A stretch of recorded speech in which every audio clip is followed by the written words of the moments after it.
Hello friends, स्वागत है आपका एक बार फिर से अपने यूट्यूब चैनल नॉलेज में।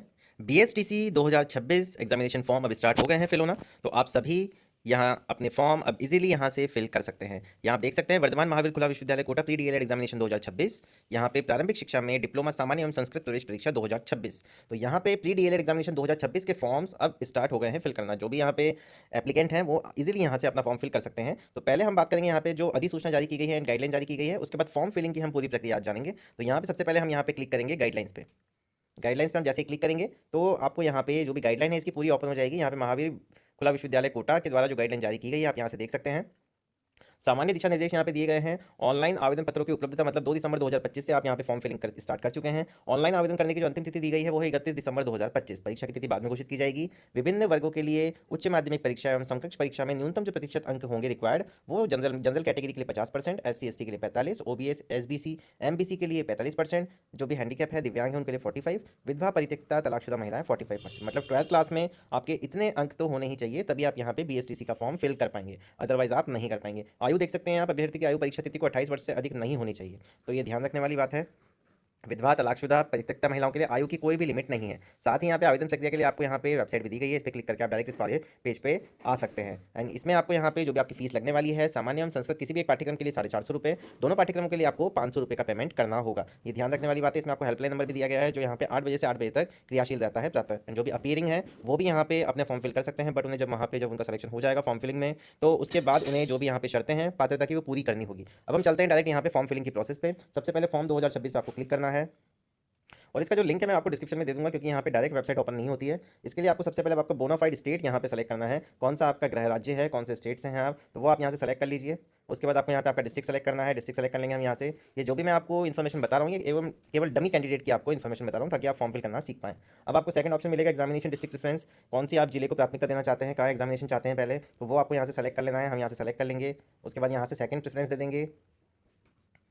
सेकंड प्रेफरेंस देने के बाद अब आपको थोड़ा स्क्रॉल करना है, जनरल डिटेल वाले ऑप्शन पे आएंगे तो यहाँ पे आपको कैंडिडेट का नेम डालना है। उसके बाद आवेदक के पिता का नाम आ जाएगा, माता का नाम, उनका मोबाइल नंबर, कैंडिडेट का डेट ऑफ बर्थ, जेंडर, आप विवाहित हैं या नहीं है वो आपको यहाँ से सेलेक्ट करना है। अनमैरिड है तो आगे का कॉलम आपको फिल नहीं करना है। यहाँ हम एक बार यहाँ पे डमी के रूप में इनकी इन्फॉर्मेशन फिल कर देंगे जो भी अभ्यर्थी है।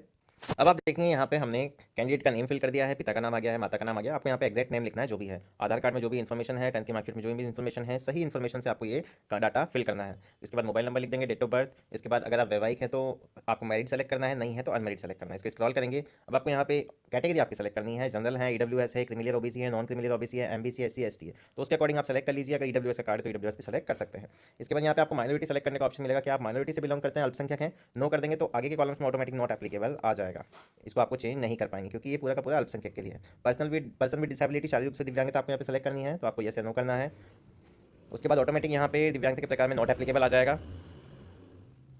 इसके बाद हम यहाँ पे देखेंगे कि आप डिफेंस पर्सनल वार्ड से रिलेटेड हैं तो आप यस कर दीजिए, अदरवाइज नो। भूतपूर्व सैनिक है, यस अदरवाइज नो। क्या आप गवर्नमेंट एम्प्लॉई हैं तो yes otherwise no. Employ status आपका गवर्नमेंट है, प्राइवेट है, एडेड है या अनएम्प्लॉयड है वो आपको यहाँ पे सेलेक्ट करना है। जैसे सारी चीज़ें यहाँ पे सेलेक्ट कर लेंगे। हमें यहाँ पे परमानेंट एड्रेस डालना है, जैसे स्थायी पते में हमें हाउस नंबर डालना है, कोमा लगा के, फिर लैंड बैंक, देन विलेज। इसके बाद आपको तहसील सेलेक्ट करनी है, post office, pin code, state आपका क्या है, किस जिले से आप बिलोंग करते हैं, तहसील क्या है, ईमेल आईडी क्या है, वैकल्पिक मोबाइल नंबर क्या है, आधार नंबर, और आपको प्रश्न पत्र किस भाषा में चाहिए, हिंदी में चाहिए, इंग्लिश में चाहिए, तो आपको आपके अकॉर्डिंग यहाँ पे सेलेक्ट कर लेना। मैं एक बार ये डिटेल यहाँ पे फिल कर दूंगा। अब आप देखेंगे हमने यहाँ पे एड्रेस की पूरी डिटेल फिल कर ली है, जो भी आपका लैंडमार्क है वो आप जो यहाँ पे मेंशन करें। इसके बाद इस डिटेल को हम थोड़ा सा स्क्रॉल करेंगे। सारी चीज़ें फिल करने के बाद कॉरेस्पॉन्डेंस एड्रेस भी अगर आपका सेम है तो आपको इस चेकबॉक्स पे क्लिक कर देना है, जिससे वो ऊपर का जो एड्रेस है वही आपका यहाँ पे नीचे सेम हो जाएगा। इस डिटेल को वापस से थोड़ा सा स्क्रॉल करेंगे एंड आपकी अगर अपार आईडी ABC ID बनी हुई है तो आप इस वाले ऑप्शन में आपको उसको मेंशन कर सकते हैं, मैंडेटरी नहीं है। अब क्वालिफिकेशन वाला जो कॉलम है वो बहुत इंपॉर्टेंट है। क्वालिफिकेशन वाले कॉलम में आपको यहाँ पे 12th इक्विवेलेंट है तो आप केवल DLED यहाँ पे सामान्य नहीं सेलेक्ट कर पाएंगे, पर मैं आपको डेमो के रूप में बता देता हूँ। जैसे आप 12th इक्विवेलेंट है, अप्लाई फॉर अल्प भाषा के लिए कर रहे हैं तो यस करेंगे तो यहाँ पे सिंधी, गुजराती, पंजाबी, उर्दू आपके सामने ओपन हो जाएगी। बट अगर इसका कोई क्राइटेरिया नहीं है आपके रिलेटेड तो नो कर दीजिए, नॉट एप्लीकेबल हो जाएगा। जैसे हमने ऊपर 12th इक्विवेलेंट सेलेक्ट करा तो आप केवल जनरल के लिए अप्लाई कर पाएंगे, ना तो बोथ के लिए कर पाएंगे, ना संस्कृत के लिए कर पाएंगे। अगर आप यहाँ पे 12th विद संस्कृत करते हैं तो आप यहाँ पे बोथ का ऑप्शन आपको मिल जाएगा। जनरल के लिए भी अप्लाई कर सकते हैं, DLED के लिए भी, संस्कृत के लिए भी अप्लाई कर सकते हैं। स्टूडेंट्स, क्या आपको पता है कि आपके लिए एक शॉर्ट करियर ऑप्शन है जो आपको डायरेक्टली 12 लाख तक की जॉब दिला सकता है, और वो भी as a fresher. And not only this, you can work with big 4 एंड टॉप MNCs टू।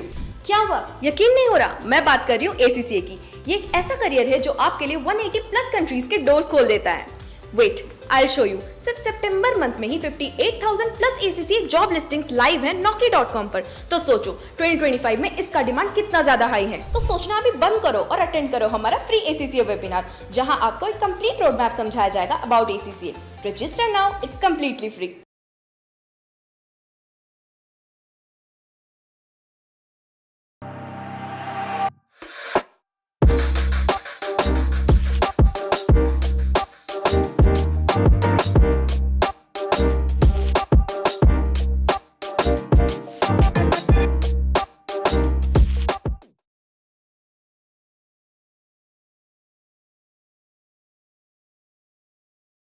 इसके बाद वरिष्ठ उपाध्याय से किया है आपने क्वालिफिकेशन 12, तो आप दोनों के लिए यहाँ पे क्वालिफाइड रहेंगे। अगर आप 12th इक्विवेलेंट सेलेक्ट करते हैं तो केवल DLED जनरल से आप यहाँ पे एग्जाम का फॉर्म फिल कर सकते हैं। तो ये ध्यान रखने वाली बात है, इसमें लिखा गया है जिस आवेदक ने कक्षा 12 में संस्कृत विषय पढ़ा है अथवा वरिष्ठ अध्यापक की योग्यता अर्जित की है, केवल वही आवेदक संस्कृत या DLED बोथ सेलेक्ट कर सकते हैं। ये मैंने आपको बता दिया है।